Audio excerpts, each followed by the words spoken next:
안녕하세요. 김기사의 전기 내비게이션의 김명진입니다. 지난 시간에 우리는 발전소에서 전기가 생기는 과정과 분산형 전원 장치, 그리고 에너지 저장 장치와 신재생 에너지에 대한 공부를 해보았습니다. 이렇게 발전소에서 생산된 전기가 변전소로 가기 위해서는 송전선로를 이용하게 됩니다. 송전선로 하면은 송전탑이 가장 중요한 구조물이기도 하지요. 이번 시간에서는 송전에 대한 이야기와 송전탑에 대한 여러 가지 이야기를 함께 나누고자 합니다. 그럼 강의를 시작하도록 하겠습니다.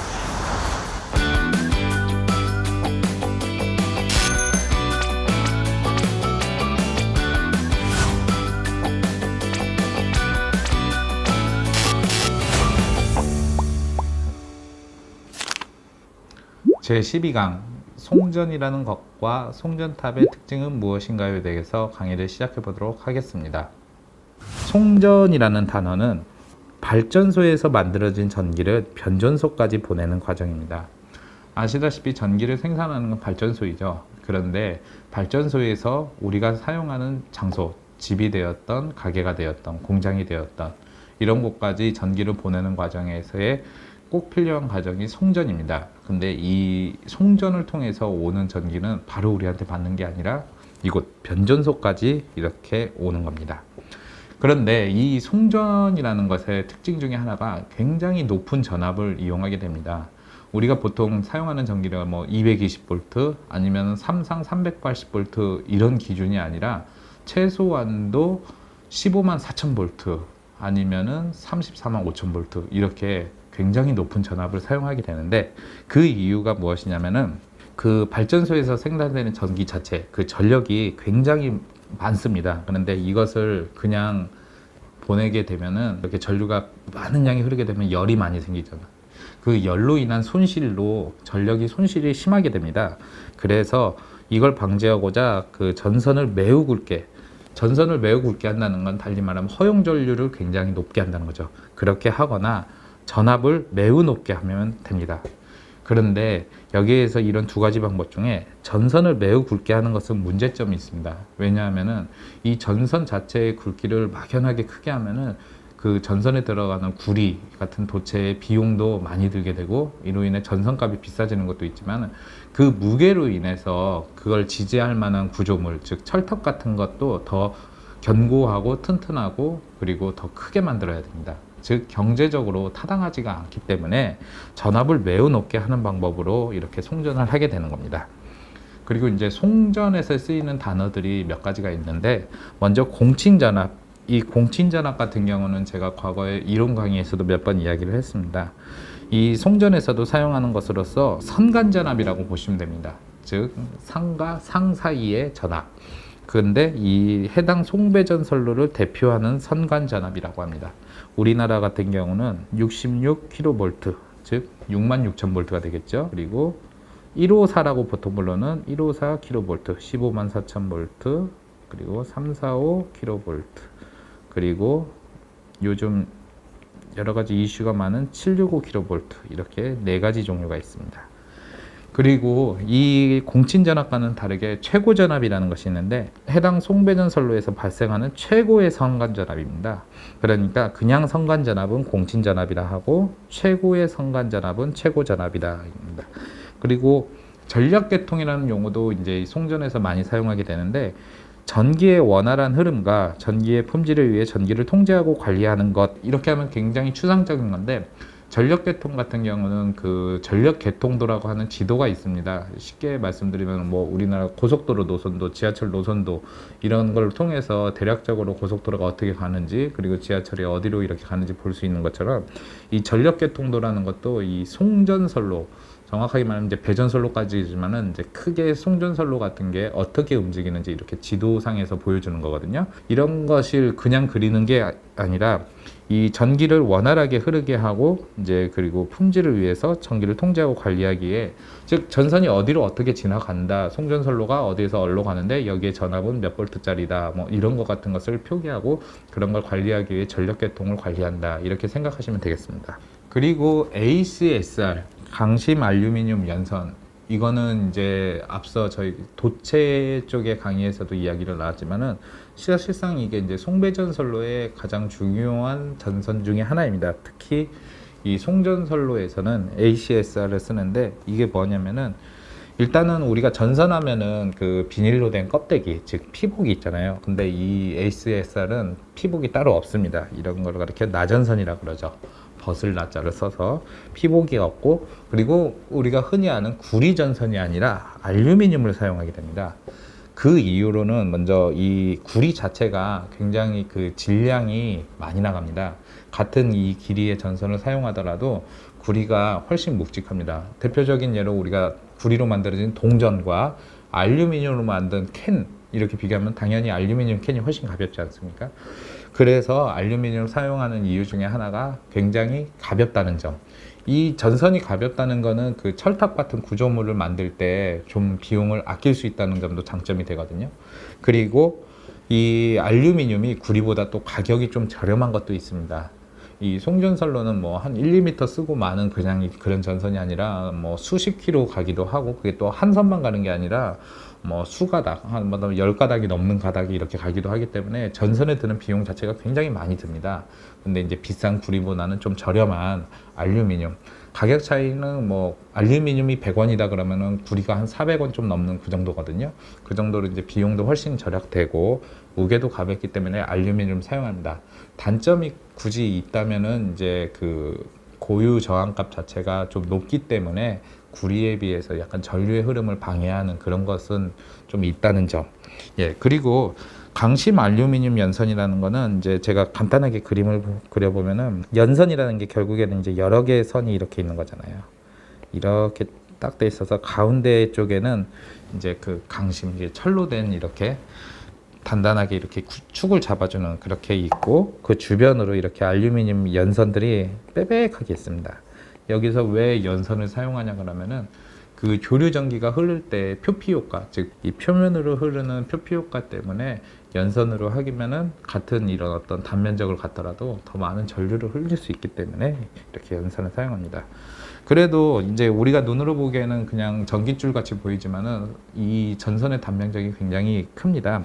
154 킬로볼트 같은 경우는 330 스퀘어. 이게 이제 이론만 공부하신 분들은 쉽게 와닿지는 않겠지만은 실무에서 이렇게 전기 공사를 하신 분들한테 330 스퀘어라 그러면 굉장히 굵은 전선이라는 걸 느끼실 수 있습니다.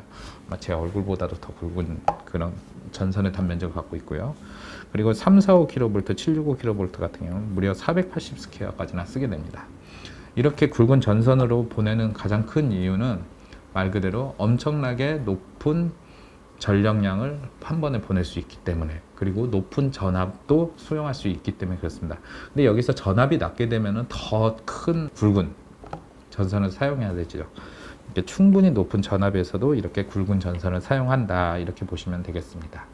그러면은 우리나라 송전 현황에 대해서 말씀드리겠습니다. 전력 개통로를 통해서 간단하게 이제 알아보면요, 우리나라에서 이제 대표적으로 사용하는 송전 전압 같은 경우는 66, 154, 345, 765, 여기 단위는 모두 킬로볼트입니다. 그러니까 이는 66,000볼트, 154,000볼트, 345,000볼트, 765,000볼트인데요.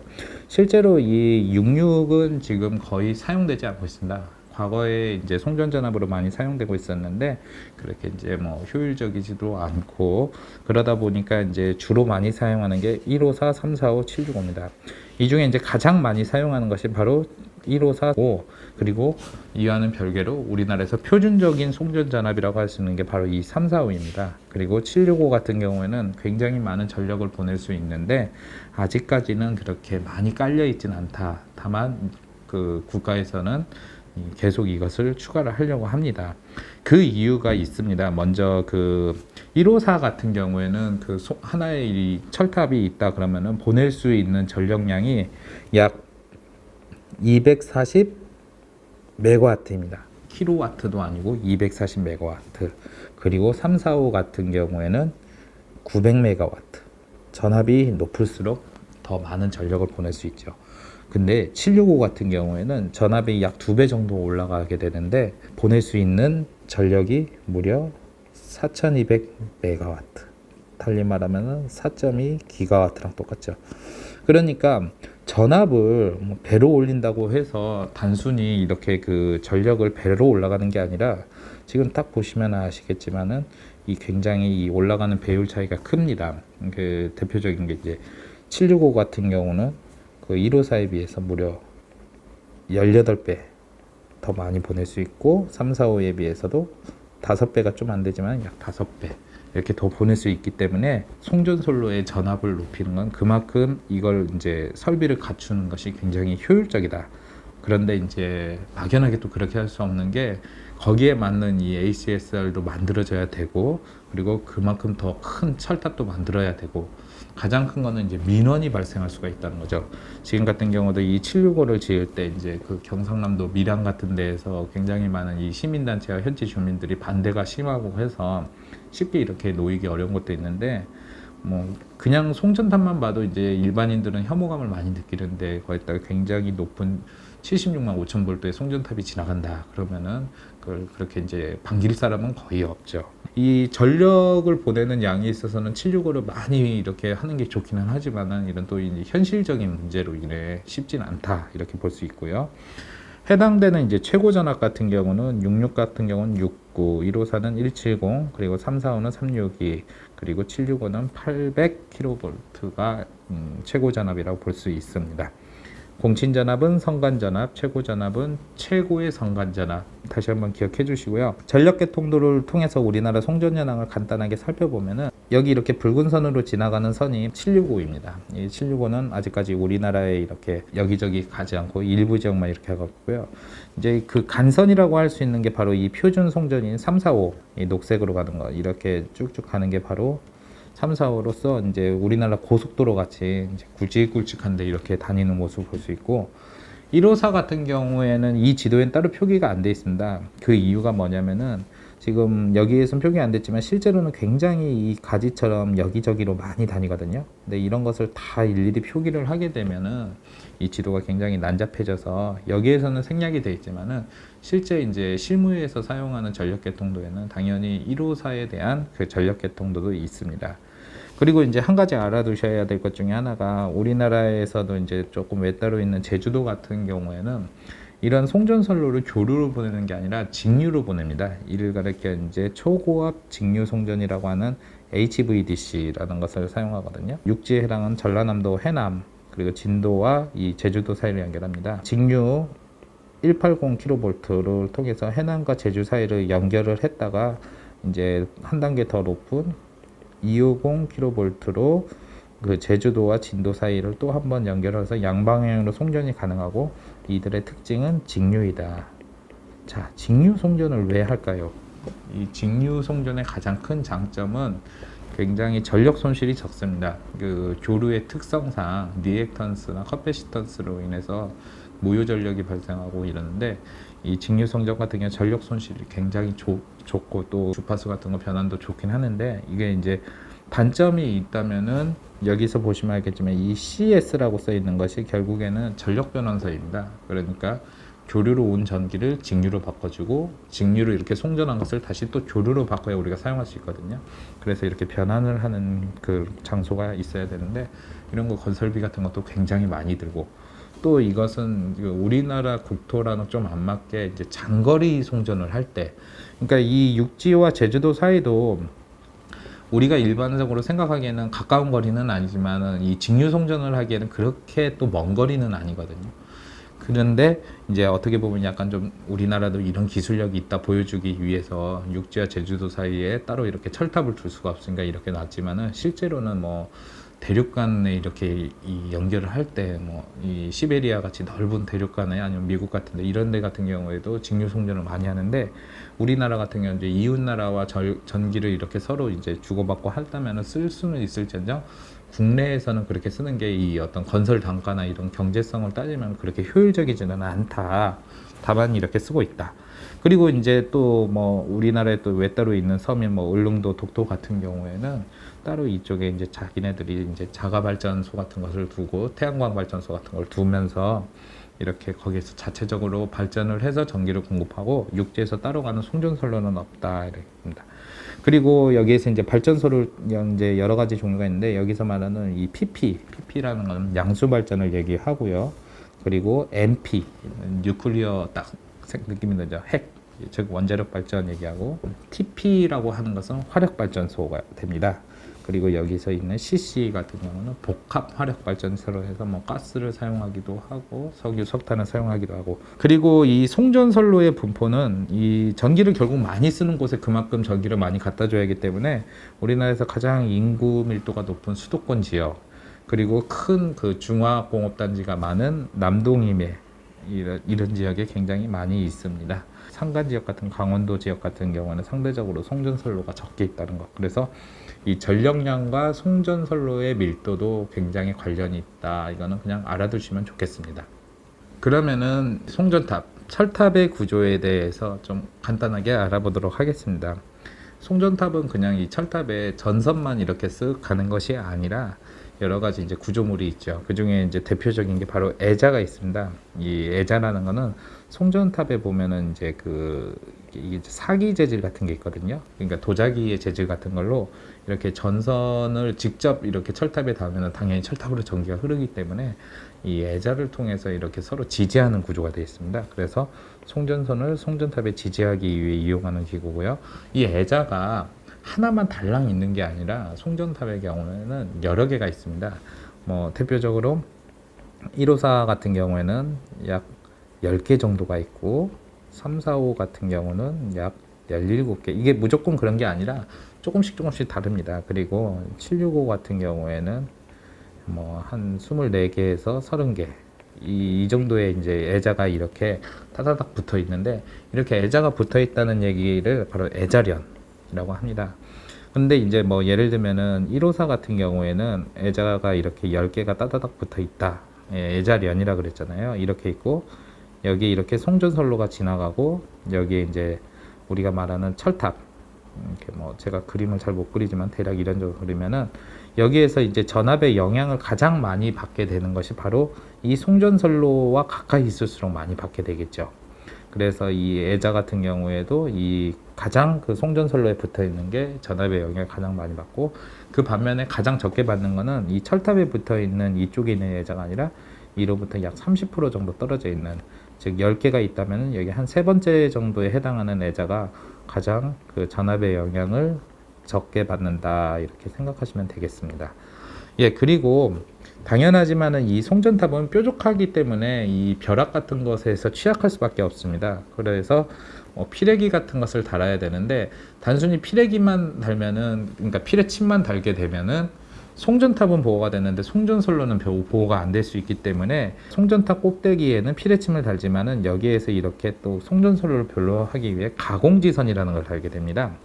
예, 벼락으로 인해서 송전선로의 어떤 피해를 막고자 이렇게 설치하는 게 송전탑 꼭대기 이렇게 줄로 쭉 있고 송전탑은 송전탑 그 자체로 피레침도 갖고 있고 그리고 이제 댐퍼라는 것이 나오게 됩니다. 이 댐퍼라는 것 같은 경우는 송전선로라는 것이 이제 한 가닥만 가는 게 아니고 여러 가닥이 이렇게 동시에 갑니다. 이를 복도체라고 하는데 여러 가닥이 이렇게 나란히 간다 하더라도 바람이 심하게 불거나 이러면 이렇게 서로 부딪힐 수가 있잖아요. 근데 이렇게 전기가 흐르는 선이 더군다나 피복도 없는 선끼리 서로 부딪히게 되면 그게 이제 합선, 단락사고라는 것이 일어나게 되는데 엄청나게 큰 사고가 됩니다. 그렇기 때문에 서로 이렇게 평행으로 가더라도 바람으로 인해서 붙지 않도록 간격을 유지시켜 주는 것이 있습니다. 바로 그게 이제 납으로 된 추로 되어 있는데 이를 댐퍼라 그러거든요. 그러니까 바람이 불어도 같이 움직일 수 있게 그렇게 하는 것이고요. 오프셋 같은 경우에는 어떤 구조물은 아니지만은 이 송전선로가 나란히도 가고 그런 게 이제 여러 개가 있다 보니까 예를 들면은 눈이 많이 내렸다가 이제 눈이 녹고 나면은 이렇게 눈의 무게로 이렇게다가 눈이 녹고 나면 탁 오를 수가 있잖아요. 이렇게 아래로 갔다 탁 뛰어오르는 걸 도약이라 그러거든요. 이 도약으로 인해서 또 상하 간의 충돌이 될 수가 있어요. 역시나 충돌이 되면은 합선, 단락사고가 일어나서 위험해지기 때문에 어느 정도 충분히 거리를 떨어뜨리는 것, 이걸 오프셋이라고 합니다. 교류로 전기를 이렇게 흘려보내다 보니까 당연하지만 전선 자체에 저항이 있을 수도 있고 인덕턴스, 커패시턴스 이런 게 있고 더군다나 이제 누설 컨덕턴스 같은 것도 고려를 해야 되는데 이런 것을 계산하는 것, 그래서 나오는 수치를 가리켜 선로 정수라고 합니다.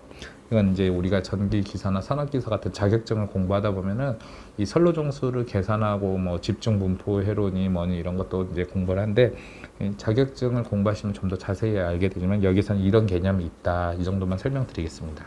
그리고 우리가 송전선로, 제가 계속 말씀드리지만은 이게 뭐 선 한 가닥만 딱 지나가는 게 아니라 여러 가닥이 지나가게 됩니다. 그런데 이제 송전선로가 3선식이 됩니다. 이게 어떤 얘기냐면은, 예전에는 RST라고 그랬고 한전에서는 A, B, C 세 이게 상 이렇게 얘기를 하는데, 이제 이게 뭐 한국 전기 규정에 의해서 L1, L2, L3 이렇게 나누는데, 이렇게 세 가닥의 선이 이렇게 모두 지나가게 됩니다. 그런데 이게 세 가닥만 지나가는 게 아니라 송전탑을 보면은 그렇지 않은 데도 있지만 되게 이제 양팔을 벌린 형태로 이렇게 있는 경우가 많아요. 이 팔 하나에 세 가닥의 선이 지나간다 그러면 이걸 가리켜 하나의 회선, 그리고 양쪽으로 이렇게 있기 때문에 두 개의 회선, 이걸 가리켜 이제 이회선이라 그러거든요.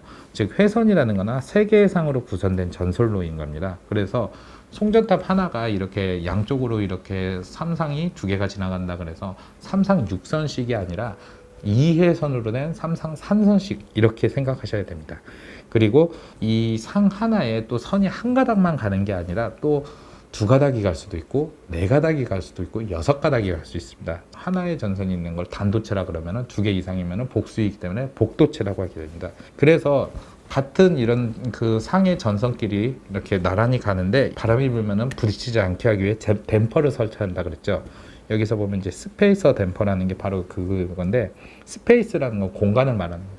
즉 공간을 위해 댐퍼 이렇게 서로 잡아주는 것, 송전선 사이에 서로의 간섭을 방지하기 위해 간격을 주기 위한 건데, 여기 이제 스페이서 댐퍼를 딱 보시면은 이렇게 두 가닥의 복도체가 지나가는 것, 이게 이제 1호사에서 사용되는 거고요. 네 가닥을 이렇게 딱 잡아주는 게 있습니다. 이게 바로 3, 4, 5에서 사용되는 거고, 마지막으로 배의 조타키 같이 생긴 이게 6개의 동시에 도체를 보낼 수 있는 것으로서 이거는 765에서 사용하는 겁니다. 그리고 이제 전기를 많이 사용하는 곳이 근처에 있다 그러면 그만큼 이제 송전선로에서도 전력을 많이 보내야 되잖아요. 그러면 보통 이제 송전탑 같은 경우에 2회선 방식이 많이 있는데, 이 사진에서도 보시다시피 회선이 4개가 있는 경우가 있습니다. 이게 이제 그 서울 근교에 있는 고속도로에서 제가 이제 보고 찍은 건데, 이렇게 이제 회선이라는 것도 단순히 2회선만 있는 게 아니라 4회선까지 가는 경우도 있다, 이렇습니다. 그리고 당연히 이제 복도체를 사용하는 이유 중에 하나가 전기를 많이 보낼 수 있는 점도 있지만은 코로나 인계 전압이 상승한다. 이건 인계 전압에 대해서는 좀 뒤에서 다시 얘기를 해보겠지만, 그리고 또 인덕턴스가 감소되게 된다. 근데 인덕턴스가 또 감소된다는 거는 그 반대로 커패시턴스에 의한 어떤 그 정전 용량이 커지는 그런 단점도 있거든요. 그래서 이게 굳이 장점이라고 보기는 어렵지만은 어쨌든 인덕턴스가 감소한다는 장점도 있고, 그리고 종전 용량이 증가한다는 것이 이게 장점이 되기가 어렵다는 게 이제 페란티, 역전압 현상이 생길 수 있다는 것, 이런 것도 볼 수 있고요. 당연하지만 전선을 많이 사용하기 때문에 허용 전류가 증가하게 되고, 이로 인해서 보내는 전력량, 송전 열량이 증가하게 되고, 이 중공도체 등의 특수 전선이 필요하지 않는다. 이 중공도체라는 거는 그 도체가 이렇게 연선으로 되어 있는데 가운데가 그냥 텅텅 비어 있는 것, 중공, 가운데가 비어 있는, 이걸 사용하는 이유가 당연하지만 표피 효과 때문에 이렇게 중공도체를 사용하는 거거든요. 근데 어차피 지금 복도체로 이렇게 2개가 됐든 6개가 됐든 이렇게 가운데 비어 있는 상태로 하게 되면은 굳이 중공도체 같은 게 필요로 하지 않는다, 그런 게 있고요. 단점 같은 경우는 이제 정전 용량이 증가하면서 이제 페란티 현상이 우려된다는 것도 있고, 그리고 강풍이나 빙선으로 인한 전성의 진동, 도약이 될 수도 있죠. 그러니까 2개가 나란히 가니까 바람 같은 거에 의해서 부딪히거나 이럴 위험이 있다는 점, 물론 그걸 방지하고자 스페이스 댐퍼를 놓고 오프셋을 둔다는 점, 그리고 단락이 생긴다. 정말 이렇게 서로 부딪혔을 때 그러면은 이제 단락 사고로 인해 대전류가 흘러서 코로나 발생이 용이해진다. 그래서 송전선로에 대해서 좀 더 이제 알아두어야 할 것 중에 하나가 제가 방금 말씀드렸다시피 이 코로나라는 것. 예. 우리 눈에는 보이지 않지만 이 공기라는 것 자체도 절연이 있습니다. 그게 무슨 얘기냐면은 앞에 이렇게 전선이 지나가고 여기에 이제 따로 피복이 없는 나전선이 지나간다 하더라도 우리가 그걸 본다고 해서 감전이 되지 않는 것은 이 공기 자체가 절연을 하기 때문에 그렇습니다. 물론 이제 송전선로 근처에 가서 이제 손을 대기도 전에도 유도 전류로 인해서 사람이 감전이 될 수 있지만은 어느 정도 안전거리, 즉 이격거리를 둔다면은 자신에게 이렇게 유도 전류가 흘러오지 않겠죠. 그게 바로 공기 자체에도 절연 자체가 있는데, 공기 절연 자체가 파괴가 된다. 그렇게 되면은 어떤 일이 생기냐면은 이 애자 같은 데 주변으로 불꽃이 이렇게 발생을 하거나 아니면 뭔가 삐지직 하는 듣기 싫은 소리 같은 게 나는 이런 게 생깁니다. 그게 왜 생기냐면은 이제 그 전압 자체가 우리가 알고 있는 전압보다 좀 더 높게 이렇게 일어나게 되면은 그 코로나 인계 전압이라는 게 있습니다. 즉 코로나가 생기지 않을 정도의 전압인데, 이 인계 전압을 초과하게 되면은 바로 이런 일이 생기게 되거든요. 그런데 이 코로나 인계 전압이라는 것이 구하는 공식이 이제 좀 복잡하긴 있는데, 간단하게 말씀드리면은 날씨가 이제 맑은 날, 그리고 전선이 매끈하고, 그러니까 군더더기 없이 뭐 이러고, 그리고 또 이제 기압 같은 경우도 높고 이러면은 코로나 인계 전압이 높습니다. 코로나 인계 전압이 높다는 얘기는 그 코로나가 생기는 한계 전압이 높기 때문에 어느 정도 용인이 되지만은, 날씨가 그냥 뭐 비가 오거나 전선 상태가 안 좋거나 이렇게 되면 인계 전압이 낮아지게 되거든요. 인계 전압이 낮아진다는 얘기는 그만큼 코로나가 발생하기 쉽다는 것. 그리고 송전선 같은 경우도 우리가 이제 얼핏 보기에는 그냥 쭉 뻗은 것 같지만 실제로는 이렇게 좀 포물선, 그러니까 이렇게 아래로 좀 처지게 이렇게 설계를 하게 된다. 이렇게 금속재의 특징이 열을 받으면은 탱탱하게 되잖아요. 그리고 이제 뭐 좀 추운 날씨에서는 수축하게 돼갖고 어떤 그 문제가 생길 수 있는데, 어느 정도 여유를 두지 않고 탕탕하게 하게 되면은 굉장히 날씨가 많이 덥거나 이러게 되면은 이 서로 잡아당기는 장력, 아니면 바람이 굉장히 세거나 이래도 역시나 이 장력으로 인해서 송전선로가 끊어질 수가 있기 때문에 어느 정도 여유를 두기 위해 이렇게 좀 처지게 만드는 것, 그걸 가르쳐 이제 이도라고 하게 됩니다. 뭐 다른 예지만은 우리가 이제 예전 철도 같은 경우는 덜커덩거리는 소리가 그 내일과 내일 사이에 이음매를 이렇게 둔 이유가 열을 많이 받으면은 철로가 이제 팽창해서 서로 붙고, 겨울철 같은 경우에는 좀 떨어지는데 딱 붙여 놓으면은 철로가 소위 그 날씨로 너무 덥게 되면 녹게 되어서 휘면은 열차가 지나가다 탈선 사고가 나기 때문이거든요. 그와 마찬가지로 이 송전선로도 2도를 두어서 이렇게 좀 느슨하게 만든다. 이거 2도 계산하고 뭐 이 전선의 실제 길이 계산하는 것 같은 경우는 전기 자격증 공부할 때도 좀 자세히 나오니까 이런 개념을 좀 알아두시면 좋고요.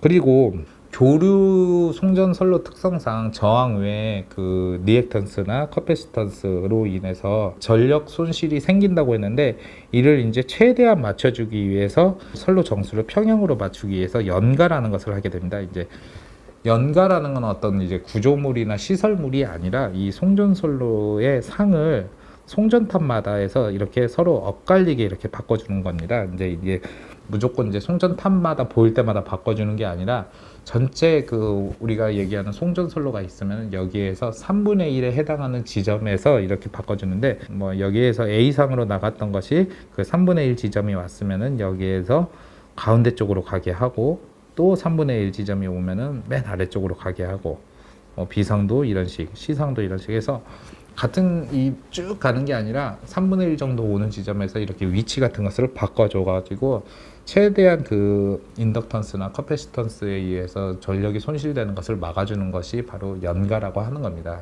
그럼 직접 현장에서 송전탑을 보면서 설명을 드리도록 하겠습니다.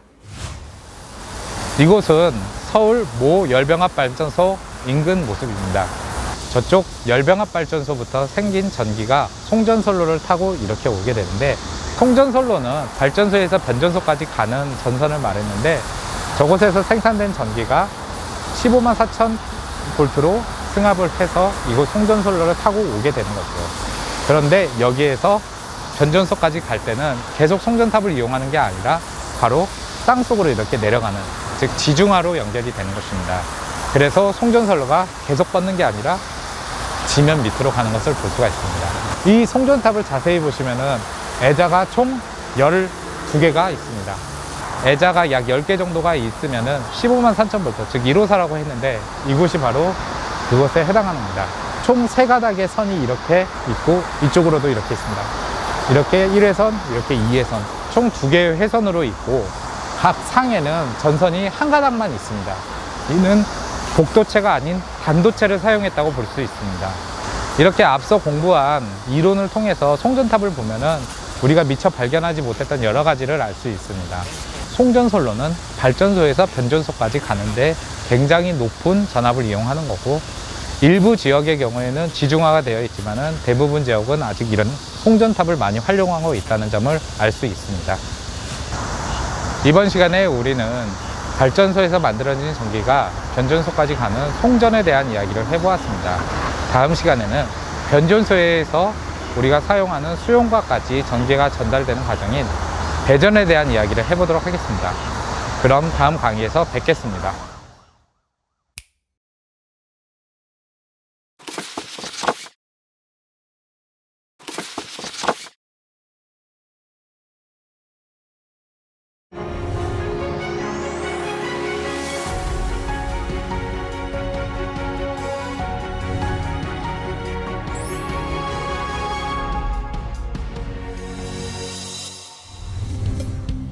2022년도 개관을 목표로 추진 중인 스마트 전기안전 AI센터는 국내 유일이자 최초의 전기공사 중심 안전체험관으로 전기기술자뿐만 아니라 특성화고 등 일반인들에게까지 전기안전의 인식을 제고할 수 있는 다양한 체험 프로그램을 제공하게 됩니다.